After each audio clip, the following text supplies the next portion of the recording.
Olá, você está na Web Seguros TV, um programa da www.clicktv.com.br, do portal UOL, disseminando a cultura, o conhecimento, a pesquisa na área de seguros.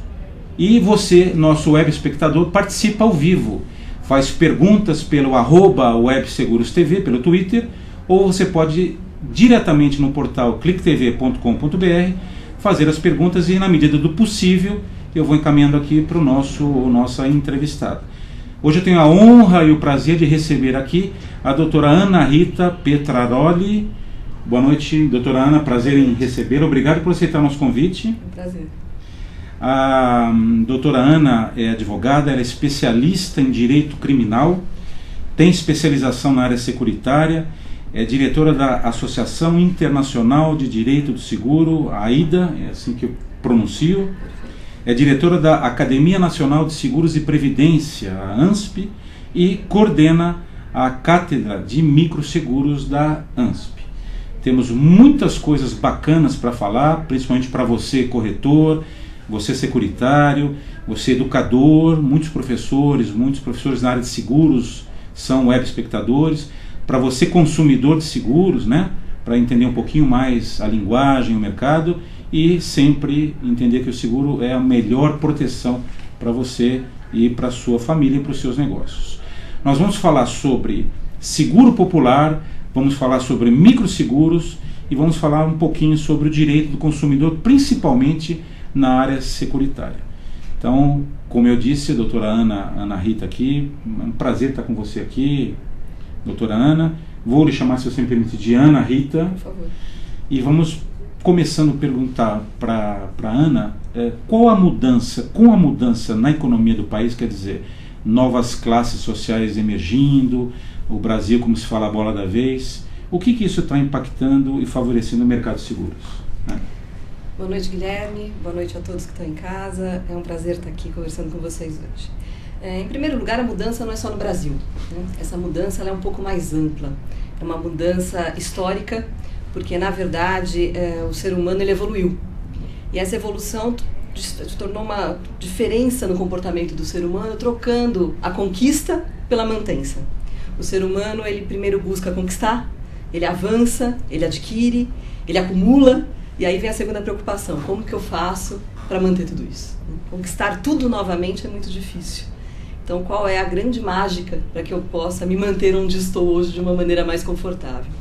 E aí surge o seguro, como a resposta para esse anseio, para essa vontade de garantir, para essa vontade de manter, para essa vontade de não correr riscos, né? ou ao menos minimizá-los de alguma maneira. Porque os riscos correm em si mesmo, né? Exatamente. Existem e estão aí cada vez maiores, né? O mundo de hoje é um mundo de risco. Tudo que a gente faz, o avanço da medicina é um risco. Ao mesmo tempo que você tem novas tecnologias, você tem tecnologias que podem causar outros riscos. O avanço da tecnologia, que emite cada vez mais ondas, é uma maravilha, mas é um risco. A nossa sociedade, as mudanças climáticas são risco. Então, tudo que acontece hoje no nosso planeta, ele vem carregado de uma dose muito grande de risco. Então, você já respondeu uma pergunta, eu vou te cortar me antecipando, que se fala muito, né, que o homem evolui, então os riscos evoluem sim. Sim, evoluem e aumentam. Porque antes o risco era o risco de morrer, né? O maior risco que o ser humano tinha era o risco da morte. Hoje os riscos, lógico que o risco da morte continua sendo o único, que não tem nenhum tipo de solução, né? Mas a quantidade de riscos, eles se multiplicam e a cada momento aumentam. Hoje, por exemplo, com a web, o risco de imagem, né? Antes, outro dia eu estava numa palestra e foi dita uma frase que me marcou muito, que hoje com a internet você perdeu o direito de arrependimento.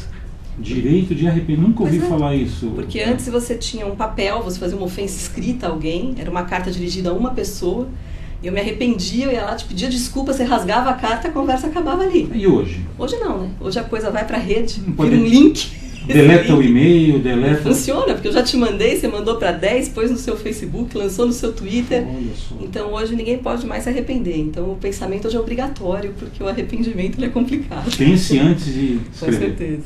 E tudo isso vai mudando muito o ser humano, né, Guilherme? Porque embora o mundo seja muito globalizado, as pessoas elas se tornam mais isoladas. Então essa necessidade de se sentir protegido, essa necessidade de se cercar de garantias, faz com que o mercado de seguros cresça cada vez mais. E aí, acompanhando toda essa evolução humana, que não é uma coisa só brasileira, é um comportamento mundial, o ser humano no Brasil tem tido um avanço econômico muito diferenciado. Então, somando-se a todas essas mudanças de pessoais internas, nós temos os fatores externos todos, em especial a economia, que no nosso país tem se mostrado muito firme, né, e crescente. E isso tem trazido para dentro do mercado de consumos uma parte enorme da população que apenas era espectador do consumo. Ele tinha sonho de consumo, ele tinha vontade de consumir, mas ele era incapaz em termos de consumo. Ele não tinha crédito. Tinha o desejo. Tinha o desejo. Mas não podia quando muito experimentar. Quando muito experimentar. Exatamente. Mas era difícil ele ser um agente desse consumo. E agora não. Agora o que a gente percebe é que cada vez mais esse consumo ele vem sendo praticado por um número cada vez maior de pessoas, e aí que começa a grande preocupação, porque é o que a gente chama hoje de consumo único e primário. Ele só consegue consumir a primeira vez. Ele faz o financiamento de um carro, mas ele só consegue financiar um. Ele faz o financiamento de uma geladeira ou de qualquer outro eletrodoméstico da linha branca, mas ele só consegue financiar um. Ele só vai conseguir comprar o segundo quando acabar a prestação de 10 meses, 12 meses, 24 meses. E aí vem a grande preocupação, e se eu perder esse meu veículo? E se eu perder esse bem que eu adquiri, como que eu vou poder restabelecer o meu patrimônio, né? Como que eu vou poder pagar a minha dívida? Porque hoje o nome é um patrimônio gigantesco. Você vive numa sociedade de crédito. E só tem crédito quem tem bom nome. Então, se você perde o seu nome, você perde o seu crédito. Você não consegue mais ser um agente de consumo na nossa sociedade atual. A nossa sociedade não é uma economia acumulada. Não é uma sociedade de poupança, que você fala, eu vou guardar, quando eu tiver eu vou lá e consumo à vista. Não. Infelizmente. Você vai lá e compra a prazo. Né? Então é uma sociedade que precisa do nome. Eu preciso ter o meu nome em dia para poder consumir, para poder fazer parte dessa sociedade consumista, né, econômica que hoje existe aqui no Brasil, não só aqui em todos os países em desenvolvimento. E esse desenvolvimento trouxe para dentro do mercado de seguros uma gama enorme de consumidores inéditos. São consumidores que nunca ouviram falar do seguro, ou se ouviram de uma forma muito longínqua, contato tiveram muito pouco com o seguro. Então são o corretor nunca o visitou? Não, nunca. Eram comunidades que ninguém nunca entrava. Essas novas comunidades que hoje se apresentam como comunidades possíveis de um relacionamento comercial, eram estipadas da sociedade. Eram comunidades ao largo, eram comunidades longínquas, eram comunidades sem acesso, eram comunidades perigosas, e isso hoje mudou muito. Hoje essas comunidades elas são necessariamente inclusas. A cidade cresceu, o que era um lugar longe ficou perto. Então essa proximidade também faz com que esse lugar se torne um lugar possível, né, de frequência, porque é um local que ficou muito perto de uma outra localidade. Os agentes pacificadores que deixaram, não sei se estou correto, Ana, deixaram esses lugares menos violentos até para adentrar? Sim, não sei não, se também é necessário. Corrobora Com certeza, é necessário. E a própria população que morava lá, né? Porque a injeção de capital ela foi muito efetiva. A injeção de capital ela foi muito grande. Então, mesmo as pessoas que moram em favelas ou que moram em comunidades muito empobrecidas, elas se viram com crédito. E o crédito gera, numa vontade acumulada de consumo, ele gera de imediato uma revolução de consumo agigantada, porque todo mundo quer consumir. Você tem aquilo absolutamente represado, né? Aquela vontade de consumir, ela é muito grande. Então, quando você tem a possibilidade, você não consegue fazer um consumo controlado, um consumo consciente. Era reprimido? Era reprimido, absolutamente reprimido. Era ausente, eu diria até que ausente o consumo para essas pessoas. Hoje não. Hoje ele se tornou possível, ele se tornou fácil, ele se tornou acessível, ele se tornou acessível até demais algumas vezes, porque eu até entendo que em algumas possibilidades esse consumidor tinha que ser um pouco protegido da própria vontade de consumir dele mesmo. Como assim? Dá um exemplo. Educação, Guilherme. Eu acho que a educação é uma preciosidade, é um tesouro que infelizmente não se conquista rápido como crédito. O crédito você conquista do dia para a noite. Você pode ganhar um prêmio na loteria, você pode fazer um excelente negócio, você pode fazer uma descoberta, você pode ter dinheiro, né? Você pode ter um projeto de governo, um plano de governo que facilite o crédito. E aí você pode ter crédito, mas a educação é um projeto de longo prazo. Ninguém se educa do dia para a noite. Você pode ser informado, você pode ser uma pessoa que tenha muita informação, mas é preciso que você tenha cultura e educação até para selecionar qual é a informação que vale e a que não vale. Tem muita informação que é vazia de conteúdo. Até justamente nesse aspecto que você tocou, Ana, de saber se aquele desejo é um desejo necessário, real, ou ele simplesmente é uma ilusão de um marketing, de um capitalismo, ou não é isso? Estou certo, né? Que você tem hoje o poder de compra, mas a educação financeira, uma educação de base vai dizendo, calma, né, vamos entender então as necessidades reais, a sua condição de pagar ou não, quer dizer, vamos entrar aos poucos nesse novo mercado, né, de consumo. É mais ou menos isso, com né? certeza, com certeza. Houve uma inversão. Porque qual é a ordem lógica do crescimento econômico? Você educa, você trabalha, você conquista. Essa é a ordem lógica. Aqui no Brasil você conquistou. Aí agora você vai ter que se educar e você vai ter que trabalhar. Então a ordem ela foi, até porque nós temos uma avalanche de programas sociais que acabam trazendo muito crédito também para esse novo consumidor. Então ele não precisa alcançar isso através do trabalho ou através de outras fontes. O próprio governo supre essa sede de crédito desse consumidor neófito, né? Então é muito complicado, porque você inverteu essa ordem. Então me preocupa muito, e eu acho que a sociedade tem um compromisso aí sério com esse novo consumidor, de educá-lo, de esclarecer, de mostrar para ele os riscos, né, que existe por trás no financiamento, as armadilhas de um juro alto, a dívida prolongada no tempo, o que isso pode significar na vida dele. O parcelamento no cartão de crédito é terrível, as parcelas se encontram, né? A 1 de 10 se encontra com a 2 de 5, que se encontra com a 3 de 8, e a dívida fica enorme todos os meses. Ela não é uma dívida que você só vai começar a pagar outra quando acabar uma, elas se somam. E essa somatória muitas vezes leva a pessoa ao engano financeiro, ela comete equívocos terríveis. E aí surge o seguro, né? Surge o seguro para essa camada da população, porque, embora até na camada economicamente plena da população, o mercado de seguros no Brasil ainda possa crescer muito, o nosso número de seguros ele é muito pequeno no mercado pleno de venda de seguros. Em todos os ramos, né? Todos os ramos, automóvel, vida, previdência, saúde, seja lá o ramo que você não é mercado escolher. atendido. Exatamente. E aí surge um mercado novo, que é o microseguro, alavancado por um microseguro que veio de fora.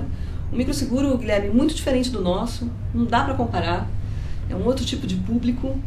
No Brasil, essa população que foi içada aí, essa nova camada social, não é uma população que ganha $1 por dia. Você pega uma casa simples hoje no Brasil, de uma dessas favelas conhecidas, pacificadas do Rio de Janeiro, o ganho médio de uma família é R$1.800, R$2.000. Ganho médio de uma família. De uma família. Uma doméstica hoje ganha R$800, R$900. E faltando mão de obra no mercado. Faltando mão de obra no mercado.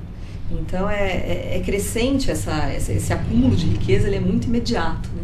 E esse consumidor entra querendo consumir. Ele fala, bom, o que tem para eu consumir que eu nunca pude consumir? Eu tenho a linha branca, eu tenho o sofá novo, eu tenho a TV de tela plana, eu tenho um carro 1.0 e eu tenho seguro. Né? Porque seguro é uma coisa de gente muito rica. Mas quem foi falar, eu até perguntei isso, aproveito aqui porque a gente é um programa que também manda muitos abraços para muitas pessoas que já estiveram, que prometem que vêm aqui, um deles, seu colega, o Eugênio Velasquez, aqui vai um abraço nosso ao Velasquez, como uma pessoa também bastante envolvida nesse assunto do microseguro. Eu acho que até fizemos a pergunta para ele, quem foi o primeiro que foi dizer para esse pessoal, tem, além da linha branca, além do automóvel, além do instrumento musical, do laptop, né, do fone, etc., existe um negócio chamado seguro. Quem foi o primeiro a falar isso para eles, Ana? Você tem essa resposta? Não tenho, Guilherme. A gente pode fazer assim umas conjecturas, dar Será uns chutes, que foi, não é? Mas assim, a resposta é certa. Não é o economista, não é a mídia. Não é a mídia. Não é a mídia. Me parece que talvez sejam as redes sociais. Talvez pode ser uma notícia que chegou lá de fora e alguém ouviu e se interessou. Eu ouvi a primeira vez o microseguro em 2008, num evento na África do Sul, que eu estive presente, em um evento de atuários. E eu estive fazendo uma palestra nesse evento e eu... Você não é atuária? Não sou atuária, mas tenho muita proximidade com o Instituto Brasileiro dos Atuários e aí estive presente nesse evento. E ouvi pela primeira vez lá o microseguro. Em 2010, isso foi em 2008, o assunto no Brasil era muito ainda verde, né? Não existia nenhum tipo de amadurecimento na discussão. Em 2010 houve um congresso internacional dos atuários na África do Sul de novo. E eu estive lá mais uma vez. Voltou para a África do Sul. Voltei para lá. E já eram aí 12 palestras, 12 trabalhos apresentados sobre microseguro. Brasileiro, algum trabalho? 2 trabalhos brasileiros, um de um professor economista da USP, o professor Luiz Cláudio, inclusive ele participou do nosso primeiro colóquio lá da academia. Sim, você lembra dele? Lembro. E ele levou um trabalho para lá dizendo que o microseguro era economicamente viável, porque a dúvida até então é se era viável. A ideia filosófica do microseguro ela é fantástica, mas nós estamos falando de seguradoras, empresas de capital, né, que visam lucro, claro, tem a obrigação de obter lucro, é preciso que se diga isso sem vergonha nenhuma, você tem a obrigação de lucrar. Remunerar seus acionistas, não é filantropia. Exatamente, não é, são empresas privadas com obrigação de lucrar. Então a grande pergunta era, dá lucro? É viável? E foram 12 painéis assim, riquíssimos, porque pela primeira vez você já tinha a prática do microseguro. Você já tinha exemplos ali palpáveis, você já podia verificar o que tinha acontecido naquele decurso de 2 anos daquela primeira conversa sobre o microseguro lá na África, né?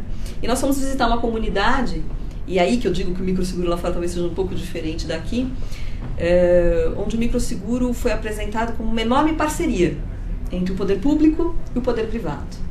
Era uma área só de negros na África do Sul, que havia sido restaurada, né, que havia sido inteiramente remoldada, já com mixigenação, já não era mais só uma área de negros, já era uma área de convivência multirracial. E nessa área havia uma encosta que sempre sofria um desabamento, havia um esgoto a céu aberto, havia uma parte da praia que a água do mar invadia quando a maré era alta, então a sociedade ali tinha muito prejuízo, porque perdia tudo que tinha, e enfim, a qualidade de vida era muito ruim, a saúde era prejudicada. E a seguradora fez um acordo com o governo. Falou, olha, eu fui procurada para segurar essa comunidade, tanto em residencial, quanto em funeral, quanto em seguro de vida, pessoas, saúde, que lá não existe essa gama de produtos sociais que nós temos aqui, não existe. Então o microseguro de saúde ele é necessário e é um produto que existe. E o governo, só que a seguradora falou para o governo o seguinte, é necessário que se melhore a condição do local. Então eu, seguradora, empresa privada, me comprometo a assegurar essa comunidade, se você, governo, entidade pública, se comprometer a torná-la uma comunidade melhor. O segurador, iniciativa privada, levantou esse aspecto fundamental, que é um aspecto de risco, de Sim. troca de risco, e disse para o governo, eu topo, mas você tem que fazer a sua parte. Exatamente. Olha, e o governo legal, cumpriu, né? a parte dele, o governo foi lá, saneou aquela parte de esgoto, regulou o deslizamento do morro, fez um recuo, uma curva lá de nível para a queda das águas, né, das chuvas, a maré também ele resolveu com um dique de pedras, e a sociedade foi segurada. Em todos os níveis, todos aqueles que quiseram ter acesso ao seguro, a seguradora aceitou os riscos, porque já não havia mais o extremo risco. O que preocupa muito no microseguro é o extremo risco. Porque primeiro você vai estar lidando com uma comunidade, com uma gama de consumidores que nunca foram segurados. O extremo risco, você diz, para você que com certeza já está perguntando aqui, está apitando o nosso contato @webseguros TV, são as catástrofes em favelas, por exemplo, é isso? Temos lá 500 barracos. Exatamente. Deslizamento de terra, incêndios, condição mesmo de saúde para os seguros de pessoas, isso é importante, agrava muitíssimo o risco você ter uma condição de saúde amplamente desfavorável, né?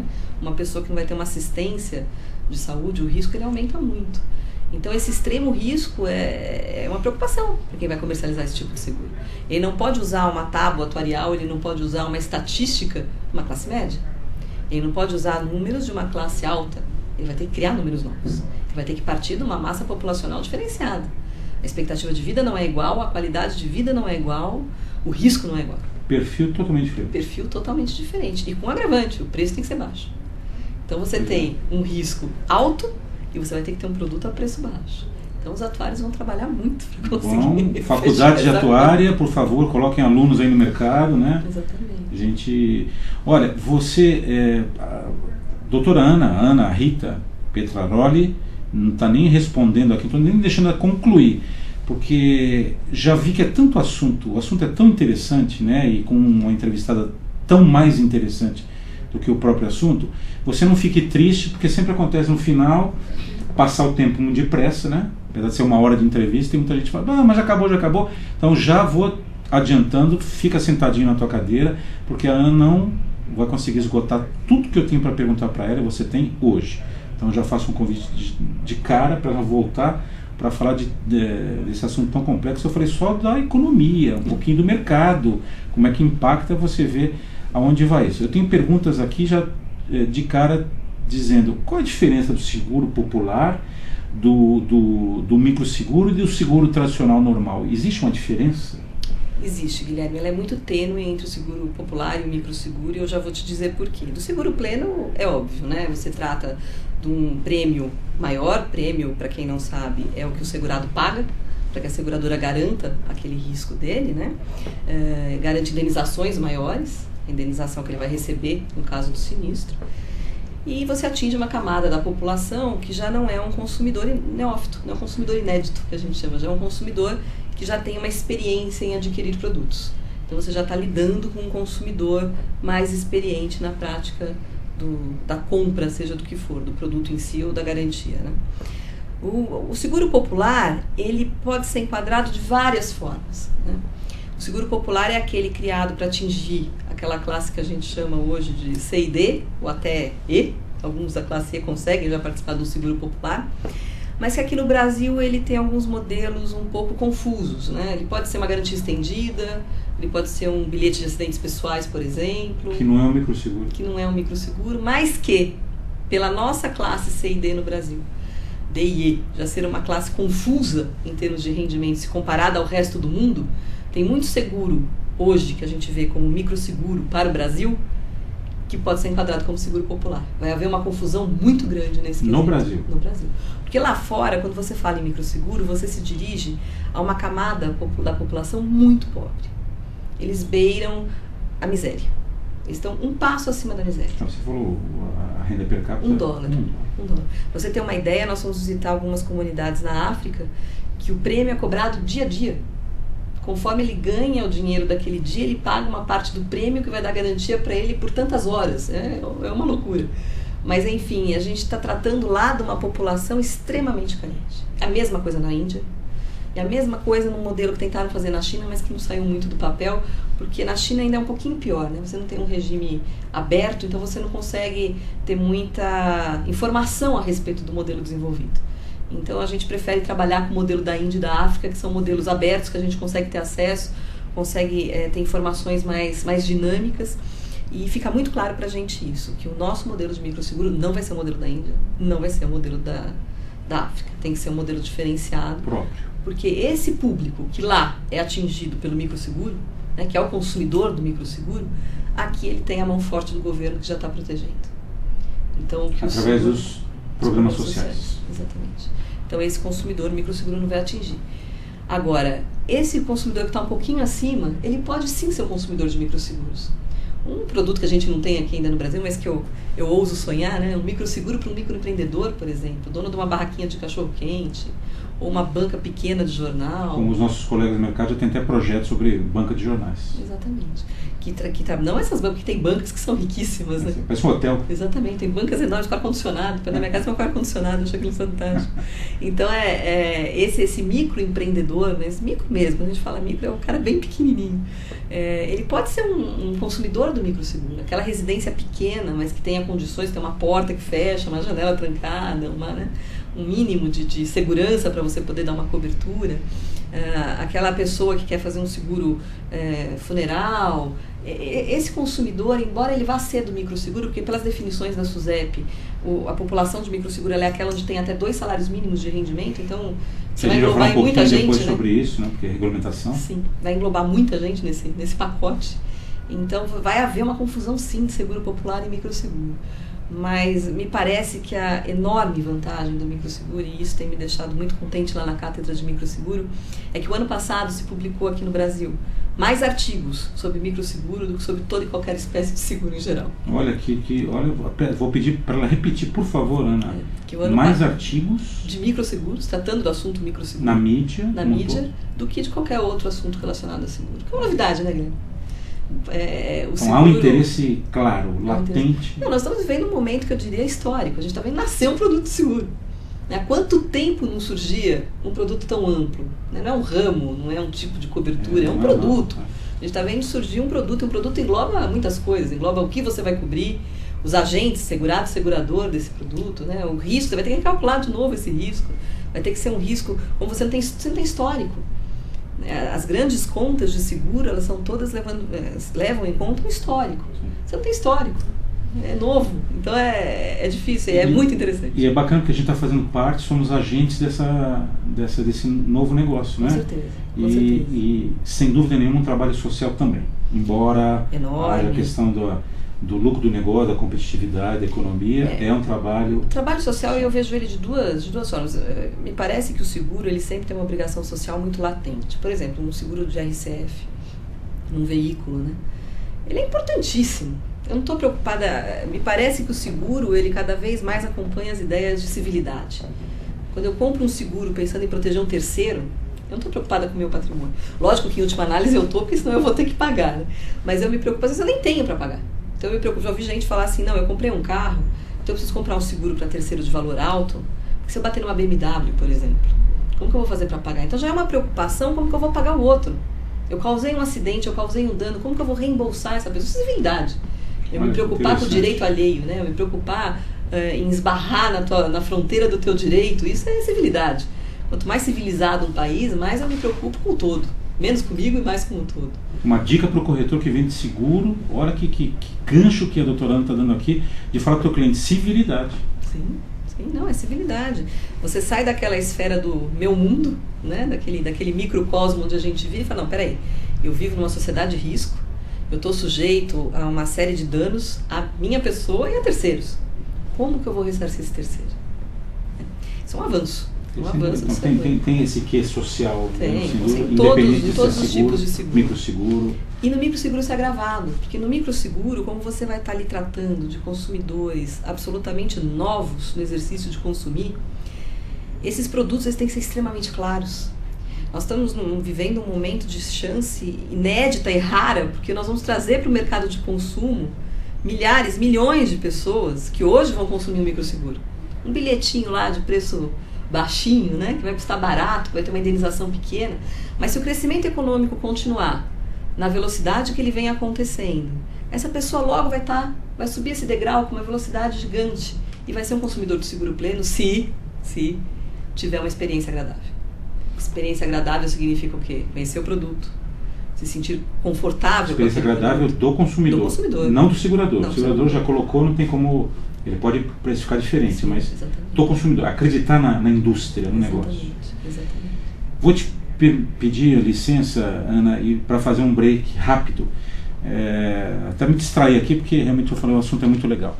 Um minutinho, não saia daí, você está na Web Seguros TV, hoje entrevistando a doutora Ana Rita Petraroli, que tem um currículo bastante extenso aqui. Eu depois falo um pouquinho das outras atividades dela, falando um pouco sobre microseguro e sobre o consumidor, direito do consumidor nessa área de seguros. É rápido, eu já volto.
Combater a oleosidade do rosto. Então a gente deve lavar sempre o rosto com bons produtos, evitar estar passando coisas muito oleosas no rosto e estar sempre procurando um dermatologista ou médico para estar indicando os melhores produtos para serem usados.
Estamos de volta na Web Seguros TV, um programa da Clique TV, e eu sempre comento aqui o recorde de audiência da Clique TV, alcançando mais de 12 milhões de acessos por mês, provando a força da web brasileira, a força do canal, a força da Clique TV, todos os seus programas, onde a Web Seguros TV, também com 30 mil acessos, está provando a força desse mercado. Eu quero aproveitar, antes de continuar aqui com a doutora Ana Rita, e fazer algumas homenagens. Doutora Angélica Calini, sua colega, um abraço, já está convidada para vir aqui para falar também de temas bacanas como esses que a Ana Rita está falando. A doutora Marta Penteado Guller, advogada previdenciária, vai aqui nosso abraço. O Henrique Berardinelli, da Funenseg, e a Kelly Lubiato, da revista Policy. Então, alguns agradecimentos aqui. Depois eu falo mais um pouquinho com vocês, não fiquem sentidos aí. Ana Rita, sua xará Ana Pasternak Cruz, corretora de seguros do Rio de Janeiro, pergunta: doutora Ana, capitalização é um seguro popular? Boa pergunta, hein? Excelente. Excelente, dá um programa inteiro para a gente falar sobre isso. É um seguro popular. Capitalização é um seguro popular, dependendo do quanto você vai adquirir do produto. O que diferencia muito esses tipos de produto não é o apelo. Porque se você pensar no seguro de saúde, seria o mais popular de todos. Né? Todo mundo quer. Né? Se você pensar em questão de apelo, por excelência seria o seguro popular, que não é o caso, muito pelo contrário. Ao contrário. A capitalização ele vai ser sim um seguro popular, desde que seja uma capitalização pequena. Vai estar vinculado ali ao valor que você vai estar negociando. Né? Aí você pode enquadrar como popular pelo valor do prêmio, um valor pequeno. É a mesma coisa que acontece no seguro-garantia. Alguém fala, seguro garantia é seguro popular? Então, depende. Se a pessoa adquirir uma TV de tela plana da Sony 3D que custa R$18 mil, comprar uma garantia estendida, não. Se ele adquirir a garantia estendida, não vai ser um seguro popular. O valor vai ser muito mais alto e não é para qualquer um. Não é para qualquer um. Então, assim, a princípio, a garantia estendida ela tem para qualquer coisa. Ela tem do liquidificador a TV de R$18 mil. Então, ela é popular no princípio de que qualquer um pode adquirir para qualquer coisa. Mas, Guilherme, isso cabe em qualquer seguro. Qualquer um pode adquirir qualquer produto. Se ele calcular a indenização que seja compatível ao prêmio que ele pode pagar, qualquer um cabe em qualquer produto. E é isso que nós devemos mostrar para o mercado, principalmente para esse consumidor que não tem ideia do que esse bicho, do seguro e tal. Eu brinco sempre aqui, o nosso colega, o Jô Soares, que até a gente falou para ele isso há 2 anos atrás, ele falou, caí de moto, recebi um prêmio da seguradora. Aí eu falei, Jô, que prêmio? Recebeu foi um brinde, uma caneta? Não, recebeu indenização, mas tudo bem. Para o cliente, o segureiro às vezes nem vale a pena. Mas eu concordo, a capitalização é que Ana Pasternak, obrigado Ana, pela web audiência, a capitalização tem um grande apelo, que é o sorteio. Sim. É uma poupança que tem na remuneração, tem uma série de modelos, mas o apelo é o sorteio, a telecena é uma capitalização, enfim. Ana, eu quero te perguntar, você muito nessa área, muito especialista que a autorização para venda do microseguro no Brasil atualmente? Então, para esse microseguro que está sendo vendido hoje, né, ele se enquadra em todas as características do microseguro, mas é um seguro popular. Ele não existe ainda a apólice de microseguro, porque você ainda não tem este produto regulamentado pela SUSEP. Não existe nenhuma apólice que chame apólice de vida de microseguro. Você teve um projeto piloto, feito no Morro Santa Marta, onde foram vendidos alguns produtos do seguro popular, com indenização e prêmio adequados para o microseguro, que se encaixassem no bolso daquela população consumidora, vamos falar dessa maneira. Mas não um microseguro efetivo. Por quê? Porque o microseguro ainda está sendo desenhado. Ainda está sendo desenhado? Ainda está sendo desenhado. Mas a gente ouve já há uns 2, 3 anos, né, pelo menos a mídia declara isso, os corretores e tal, vai sair 2011, a coisa agora vai... O que está acontecendo? Na verdade, nós temos 3 aspectos que a gente tem que parar para pensar quando a gente fala em regulamentação do microseguro. Existe um projeto de lei que trata do microseguro, que tem uma importância fundamental porque ele traz consigo uma questão tributária. E daí que vem a importância deste projeto de lei. Ele trata de uma redução tributária para produtos de microseguro. Exatamente para incentivar que mais empresas optem por um lucro menor, de um cunho social maior e que tenham um benefício fiscal por estarem atuando nessa área. Então o projeto de lei ele é sim importante para isso. Você pode resolver o problema tributário de outras maneiras? Pode. Só que o projeto de lei, sendo aprovado, facilitaria toda essa tramitação. Né? Nós temos uma regulamentação de microseguro, que a SUSEP já colocou em circulação, mas que não é regulamentada. Ela define ali as macro definições do microseguro, não trouxe nenhuma novidade. Essas macro regulamentações são aquelas que o grupo de trabalho da SUSEP vem trazendo ao longo desses anos todos que eles criou-se uma comissão, né? Criou-se uma comissão de trabalho. Aí eu queria abrir uma aspa, se você me dá licença, para cumprimentar esse trabalho que vem sendo feito. Por favor. É um trabalho aberto, é um trabalho de consulta. Você está nesse grupo? Eu não estou no grupo diretamente. A ANSP não está no grupo? Nem a cátedra? Não está no grupo. O grupo, para que você integre esse grupo, você tem que pertencer a alguma representatividade. Né? Nós não representamos, a ANSP não tem um chapéu que representa ninguém, nós não representamos nem o segurado, nem a seguradora, nós representamos o seguro, nós representamos o conceito, né, do seguro. A gente não gosta da palavra produto, a gente representa o seguro independente do lado do corretor, independente do lado da seguradora, independente do lado do segurado. A gente defende a ciência do seguro. Então, por falta desta representação, seja de mercado, a gente não tem uma cadeira cativa nesse grupo, mas a CNSEG tem. Quem representou a CNSEG durante um bom tempo foi a Maria Helena Bidino, que é acadêmica da ANSP. Hoje quem representa é o Velasquez, que está dentro dessa coordenação. Mas embora a academia não participe diretamente em todos os nossos colóquios, nós tivemos sempre a participação de um agente da SUSEP, e todas as vezes que fizemos as nossas reuniões, questionamos a respeito do andamento e recebemos essa informação. Ela sempre foi dada de uma maneira muito clara, muito parceira do ponto de vista de informar, de compartilhar. E vocês formam opinião, sem falsa modéstia, a academia forma opinião, sem dúvida nenhuma. A academia é uma instituição muito importante, acho que até porque não tem chapéu nenhum, então ela ganha um corpo de respeitabilidade muito grande, porque não existe a defesa desse ou daquele direito, existe a defesa do seguro, ponto, né? Então me parece que é muito tranquilo para a gente opinar, para que a academia, através dos seus acadêmicos, dê a sua opinião a respeito desse ou daquele assunto, porque ela sempre vai ser uma opinião isenta de algum tipo de interesse comercial.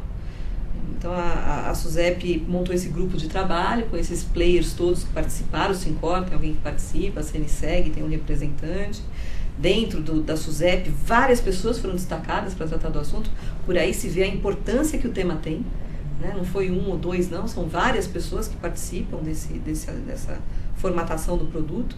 Tivemos um evento a semana passada da academia, e nesse evento da academia o Velasquez adiantou que na última reunião se definiu o número das circulares que vão regulamentar o microseguro. Puxa, um avanço. Pois é, só que serão 8. 8 circulares? Teremos 8 circulares para regulamentar o microseguro.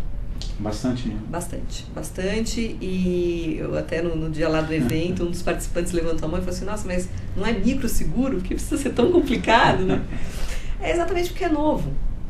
Eu venho do nada, eu preciso regulamentar tudo, eu preciso regulamentar os limites do produto, eu preciso regulamentar quem vai ser consumidor, eu preciso regulamentar que produto que eu vou vender, eu preciso regulamentar quem vai comercializar esse produto. A comercialização do microseguro ela é diferenciada do seguro pleno. O próprio seguro pleno, Guilherme, isso tem uma outra pauta enorme para a gente discutir, a venda mudou. Os meios de comunicação mudaram muito. É o que falávamos aqui no intervalo. Exatamente. A forma de apresentar as coisas ela é diferenciada. Então, é preciso que as pessoas entendam que hoje você não vai poder ter uma pessoa que comercialize esse microseguro com exclusividade, que só faça isso. Você vai ter a instituição bancária, você vai ter o agente bancário, você vai ter o corretor de microseguros, o agente de microseguros, e tudo isso precisa ser regulado. Porque são figuras que não existem. Todo cuidado é pouco. Todo cuidado é pouco, porque os interesses são muitos. Quantos corretores nós temos? É uma profissão, falo com muita tranquilidade, porque meu marido é corretor de seguros. Ele é corretor de seguros. Não é atuante, ele é atuário e corretor de seguros. Então eu brinco que lá em casa a gente tem todas as esferas do seguro, né? A gente tem o atuário, que é quem cria o plano, a gente tem o corretor, que é quem vende, e tem a advogada que depois conserta quando tudo dá errado. E vocês conversam sobre seguro à noite no jantar lá? Não, vocês combinaram que não se fala de seguro? A gente fala e fala muito. É um assunto que é apaixonante, né? Com certeza. É muito gostoso a gente falar muito de seguro, sim. E essa é a preocupação da SUSEP. É criar, não assim, um excesso de legislação, tornar a coisa burocrática, de maneira nenhuma. A preocupação deles é legítima. é inventar o novo. E essas circulares, são 8 circulares, né? Se couber aqui dentro da pergunta, você tem mais ou menos uma lembrança do que mais ou menos elas falam? Elas falam de tudo? Falam de tudo.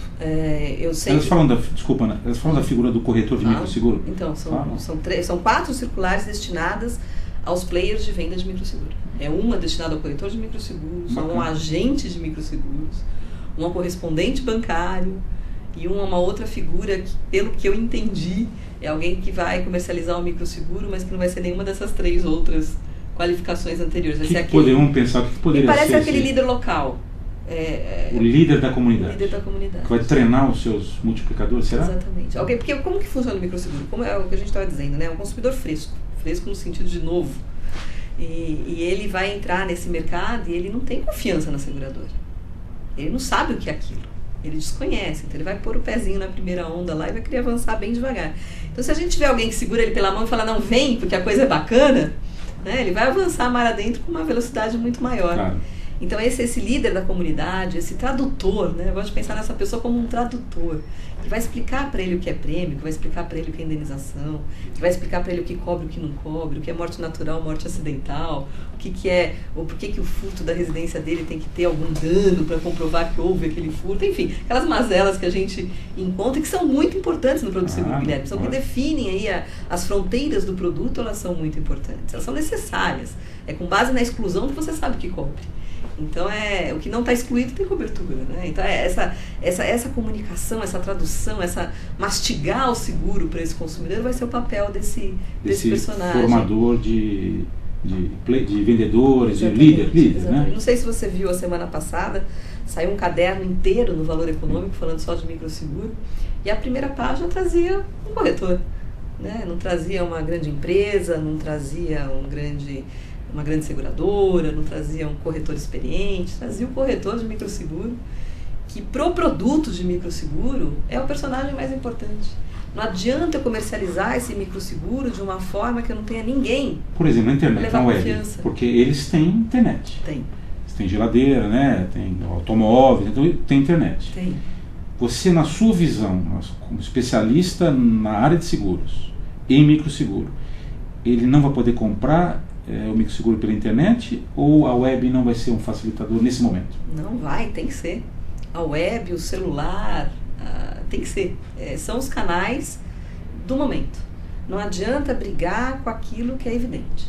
Me parece que é uma perda de tempo agigantada a gente querer resistir ao que já existe, né? A gente querer resistir a uma realidade que é tão presente.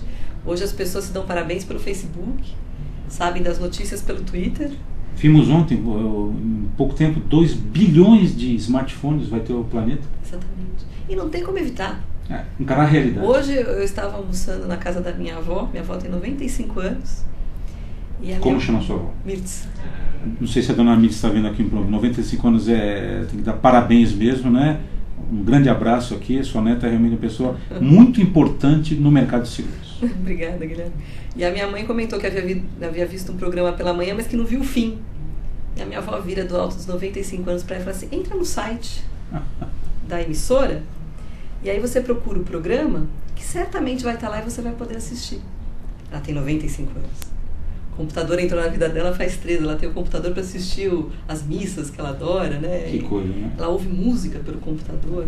Quer dizer, se para ela isso foi possível, que é uma realidade tão absolutamente distante, imagina para essa geração que nasceu no mundo do computador. Você falar para ele que isso não é possível, é inadmissível. Os Y e Z. A minha filha menor, ela tinha uns 2 anos, nós fomos no mercado, nós chegamos em frente a uma TV, ela apertava na tela, assim, ela queria que fosse touch. Né? Olha só. O mundo hoje é touch, ninguém admite outro tipo de comunicação. E é para esse público que a gente tem que desenvolver um produto. É um produto novo, mas que vai ter uma vida prolongada. Então eu tenho que pensar num produto não para hoje. Eu tenho que pensar num produto pelo menos para os próximos 20 anos. Não que ele não possa ser redesenhado, pode, deve, mas eu já tenho que pensar num projeto que vai ter uma duração um pouco maior. E esse projeto tem que incluir todas essas mídias sociais, como não? Você acha, Ana, que todos os seguradores vão aderir a ter um portfólio de produtos de microseguros? Ou são aqueles que têm perfil, vocação para isso? Como, por exemplo, podemos falar que sem problema nenhum, restrição nenhuma, marcas, né? todos participam. Por exemplo, a Bradesco, como exemplo, é uma das que sai na frente com o primeiro banco, tem o produto popular deles, primeira proteção. Primeira proteção. Quer dizer, eles estão na frente mesmo? Estão. Ou não, Ana? Estão na frente, sim.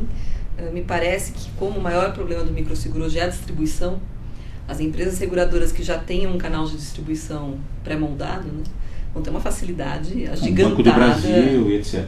Todo mundo que tem um canal de distribuição vai ter uma facilidade muito grande de comercializar o produto. Agora, mesmo quem não tem, é um convite à imaginação, né?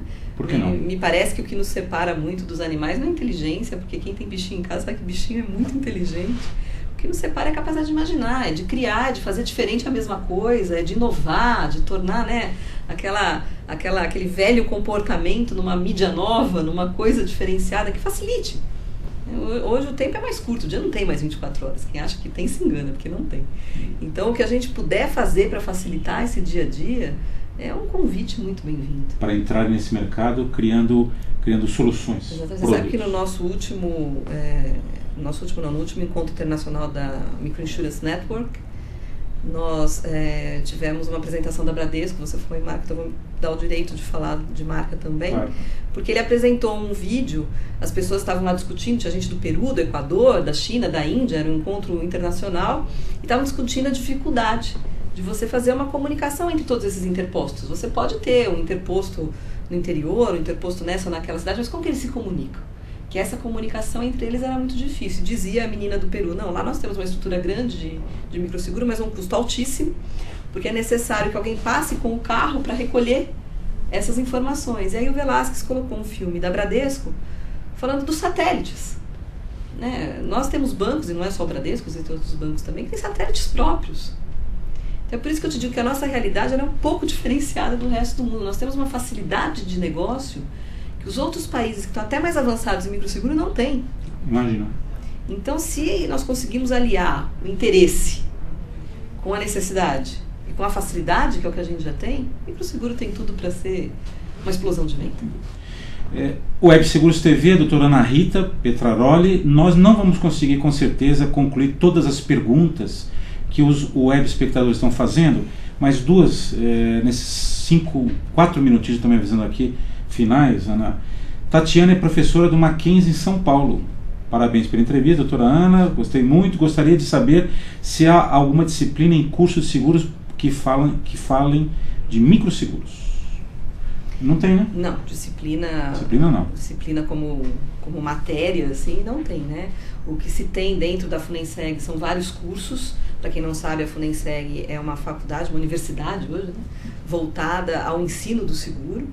E lá existem vários cursos que promovem o conhecimento do microseguro. Sim, mas como especializa no microseguro, não até pela novidade. Sim, até porque não tem ainda absolutamente formatado, né? Eu queria ouvir muito da doutora Ana as questões ligadas a direito do consumidor, na área de seguros, é tanta coisa interessante.